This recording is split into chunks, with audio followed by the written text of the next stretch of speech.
Déjà, bonne année.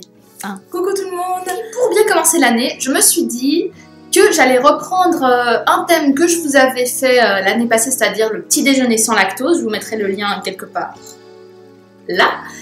Et reprendre l'idée d'un petit déjeuner sans lactose, donc, mais cette fois, ce serait du porridge.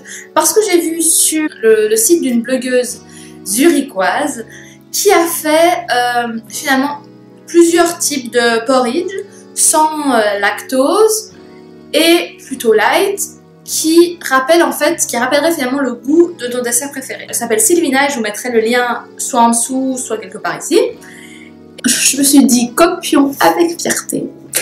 J'ai pris 5 recettes, donc la tarte à thym, le cheesecake à la mangue. Bon, cheesecake, en fait c'est cheesecake, mais disons qu'il fallait bien mettre un fruit. Je me suis dit, je vais vous faire une variation avec des fruits. Forêt noire, et crème brûlée. Et le dernier, c'était... C'est comme les 7 nains, on se rappelle jamais du dernier. Ah oui, j'ai trouvé, je me rappelle, tiramisu.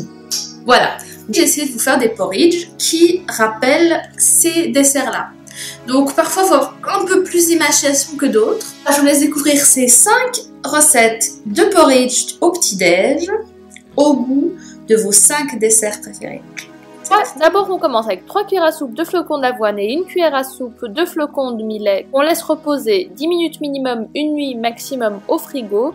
Et puis ensuite on ajoute pour le porridge tarte à thym donc 1 cm de gingembre haché, une pomme coupée en morceaux, 2 cuillères à soupe d'amandes effilées, 1 cuillère à café de cannelle et 1 cuillère à café d'extrait de vanille. On fait ensuite bouillir le tout pendant 5 minutes et voilà. Pour le porridge cheesecake mangue, on va mettre une demi-mangue coupée en morceaux, un shot de lait de coco, une poignée de crunchy d'épeautre.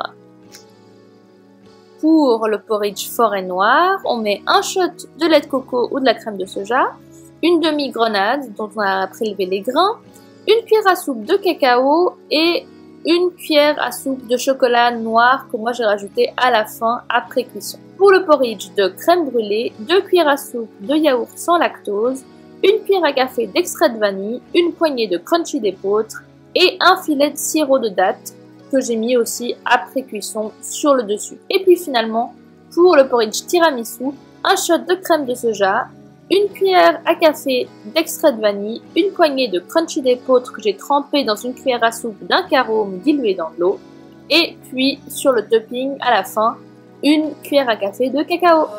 Donc voilà, maintenant j'espère que ça vous a donné plein d'idées pour faire des porridge. Là, je vous souhaite une merveilleuse fin de semaine. Et puis bien sûr, n'oubliez pas, alors abonnez-vous. Si, abonnez-vous. Likez, c'est cool aussi, ça fait toujours plaisir aussi. Et commentez, parce que c'est vrai que moi ça me ferait plaisir aussi de savoir ce que vous en avez pensé, si vous avez d'autres recettes à proposer, si vous avez des choses que vous aurez aimé encore que je teste ou que j'essaye ou que vous vous posez la question comment faire certaines choses. Donc tout ça, ça serait top. Je me réjouis de vous retrouver pour de nouvelles aventures culinaires tout bientôt. Bisous bisous.